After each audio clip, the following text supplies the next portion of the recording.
Hi guys, today I would like to show you all how to change screen recorder's sound input on REALME Note 60. Firstly, pull from the top of your screen to the bottom twice and search for the screen record icon. For me it is located here, but it may obviously vary on your device. After you found it, just simply press and hold it. Just tap on it, just tap on it. And here you can choose where you would like to record your audio from.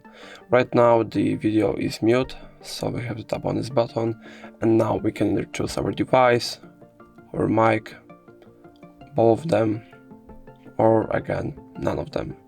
And that's going to be all. If I helped you, please leave a like and subscribe, and if you have any more questions, let us know in the comments.